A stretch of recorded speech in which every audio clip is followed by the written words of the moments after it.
So you own the Canon PowerShot 510 HS and you're looking for the best vlogging settings for this camera. Well, you've come to the right place. Let's get into it. All right, what is going on, guys? My name is Max. Welcome back to my YouTube channel, and in today's video I'm going to be talking about this little camera right here. This right here is the Canon PowerShot 510 HS. So this is a compact camera, and I bought it about 4.5 years ago for around $75, and it's been a great camera for me. And I've been getting a lot of questions on my old video I made about this, about what are the best vlogging settings for this camera. So basically that's what I'm gonna do. I'm gonna give you a rundown about what the best settings are for vlogging or beauty or all around just using this camera in general. So we're gonna hop right into it. So the first thing I did to fully use this camera to its capabilities is I bought a tripod. So I know this sounds stupid, but you obviously can't film anything if you're holding the camera like this. And since I'm a man, I have pretty big hands, and this camera is tiny. So the first thing I'd recommend for you is definitely picking up a decent tripod. You can use a vlog style tripod or just a cheap one from Walmart. That's what I'm using right now for my DSLR, and it works great, and it helps you get that shot and set the camera up. All right, my second tip is you're going to go into the settings on the camera, and you're going to go to function set.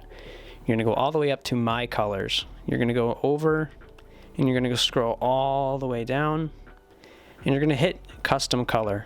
So once you hit custom color, you're going to hit display, and you're gonna take all this contrast, sharpness, saturation, the red, green, blue, and skin tone, and you're gonna take those all the way down completely. They will be set to about half by factory.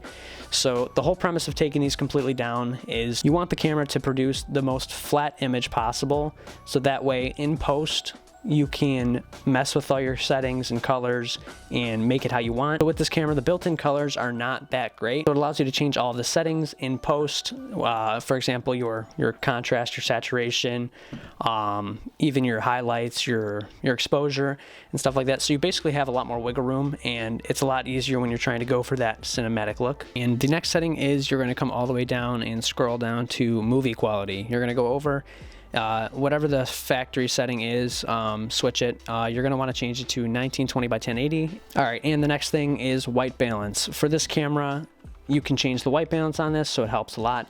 So the white balance allows you to change whatever your colors look like in camera for whatever lighting sequence it is. So if, for example, if you go to white balance and you change it to daylight, if you're shooting in harsh daylight, this will take it down a notch. It'll make it look a lot more crisp.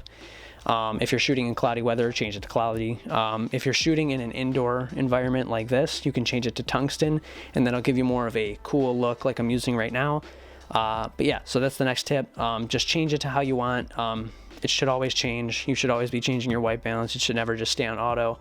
Always change it to make sure you're getting the right colors for your shot. But for the actual audio in this camera, the built-in microphone actually is quite good. I've used it outside, I've used it in the wind, and it actually doesn't do that bad. I'm gonna do a quick comparison between my Rode mic. This is a $100 on-camera microphone that I usually use for vlogging on my DSLR, and we'll just do a quick comparison to see which one you guys think it is. All right, so this is the audio test between the Canon PowerShot SX510 versus my Rode video mic on-camera microphone. And yeah, so this is what they sound like. If you guys can tell the difference, the Canon PowerShot is actually very good for the price. So yeah.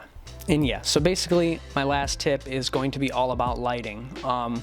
This camera can do very well if you have the right lighting. Most of times, if you have good audio and you have good lighting, the quality of the camera really does not matter. It doesn't really matter if you're shooting 1920 by 1080, 120 frames, or if you're shooting on this, for example, 24 frames. I really don't believe it matters. As long as you have good audio, good storyline, and good lighting, you're really going to be okay.